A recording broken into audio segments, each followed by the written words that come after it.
सरफराज खान को एक मर्तबा फिर से नेग्लेक्ट किया गया है और एक मर्तबा फिर से सरफराज खान को धोखा दिया गया है। आपको पता ही है कि इंग्लैंड टूर के लिए उनका इस मर्तबा सिलेक्शन नहीं हुआ है और सिलेक्शन ना होने की वजह सिर्फ एक ही बताई गई है कि वो फिलहाल टेस्ट में उनकी जगह नहीं बनती है और वो इस वक्त टेस्ट खेलने के लिए फिट नहीं है।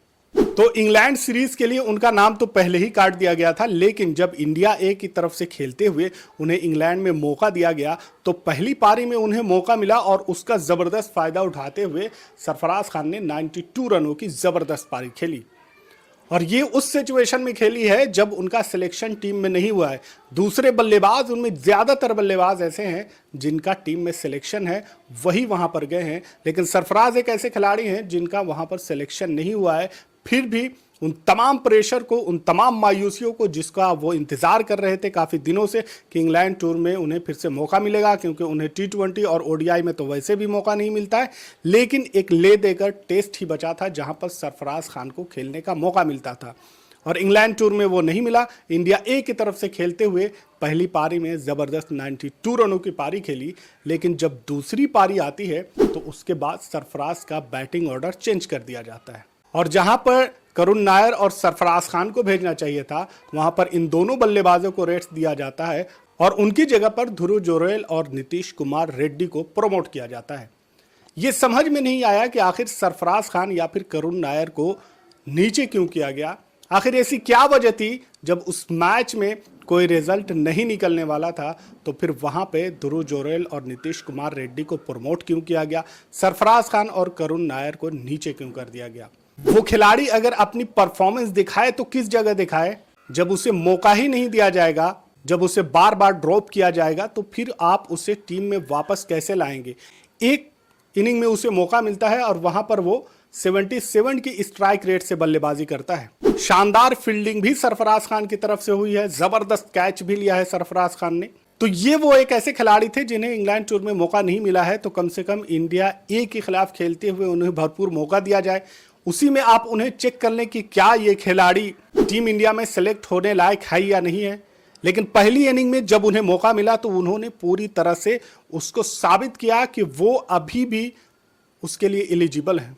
तो ये तमाम कुछ ऐसी चीजें हैं जहां पर खिलाड़ियों को कभी बैकअप मिलता है और कुछ ऐसे खिलाड़ी हैं जिनको बैकअप नहीं मिलता है। वैलिड रीजन नहीं होते हैं कि आखिर इनको टीम से बाहर क्यों किया गया, लेकिन जब इन खिलाड़ियों को मौका देने का टाइम आता है तो वहां पर इनको उतना मौका भी नहीं मिलता है। तो आखिर वो खिलाड़ी कहां पर अपने आप को साबित करने की कोशिश करेगा।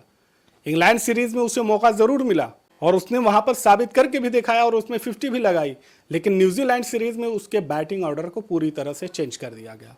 कभी वो चौथे पे आता है, कभी पांचवें पे आता है, कभी छठे पे आता है और जब बैटिंग ऑर्डर को चेंज किया जाता है तो अच्छे अच्छे बल्लेबाज लड़खड़ा जाते हैं।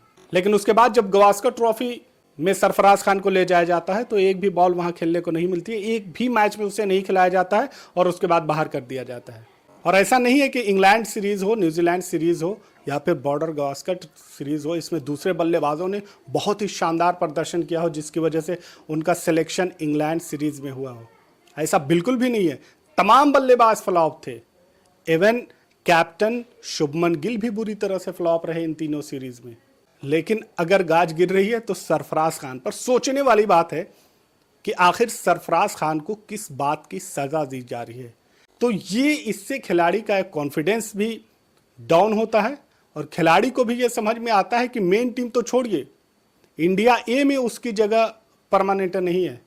जिस जगह पे वो बल्लेबाजी करता है वो जगह ही उसके लिए फिक्स नहीं है।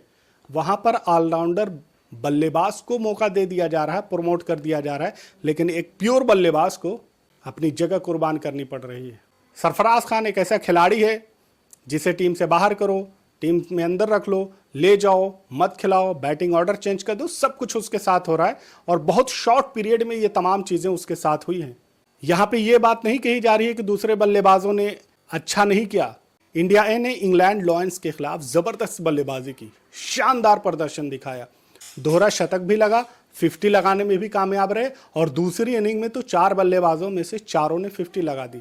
जायसवाल ने 50 लगाई अभिमन्यु ईश्वरन ने 50 लगाई, ध्रुव जुरेल ने 50 लगाई और नीतीश कुमार रेड्डी ने भी 50 लगाई और ये मैच ड्रॉ हो गया। तो इंडिया की बल्लेबाजी इस मैच में जबरदस्त रही। लेकिन ये वो तमाम खिलाड़ी हैं जिन्हें बैक किया जा रहा है, मौका दिया जा रहा है। आने वाली सीरीज में भी इनके नाम हैं, वहां पर भी इन्हें अपना जलवा दिखाना है। इसके लिए इन तमाम खिलाड़ियों को बेस्ट ऑफ लक, इन्हें मौका दिया जाएगा और आगे भी ये खेलते हुए नजर आएंगे। लेकिन सरफराज खान को मेन सीरीज में मौका नहीं मिल रहा है, लेकिन जब इंडिया ए के लिए खेल रहे हैं तो वहां पर भी उन्हें अपनी जगह सेक्रीफाइस करनी पड़ रही है। इसकी क्या वजह है ये अभी किसी को नहीं पता। ये सिर्फ बोर्ड या फिर हेड कोच या फिर सिलेक्शन कमेटी ही बता सकती है कि आखिर ये तमाम चीज़ें क्यों हो रही हैं। सिर्फ एक लाइन कहकर ये कह दिया कि अभी वो टेस्ट के लिए फिट नहीं है। लेकिन सरफराज खान इन तमाम परेशानियों से जूझते हुए, ये तमाम चीज़ों को झेलते हुए अभी भी शानदार प्रदर्शन कर रहा है और अभी मौका है, अगर उस खिलाड़ी को बचाना है तो बचा लीजिए। बोर्ड की क्या मंशा है वो वही जाने, लेकिन इस पूरे मामले पर आपकी क्या राय है कमेंट में जरूर बताएं। चैनल पर नए हैं तो इसे सब्सक्राइब कर लें। मिलते हैं अगले वीडियो में, तब तक के लिए आप अपना ख्याल रखें। Thank for watching.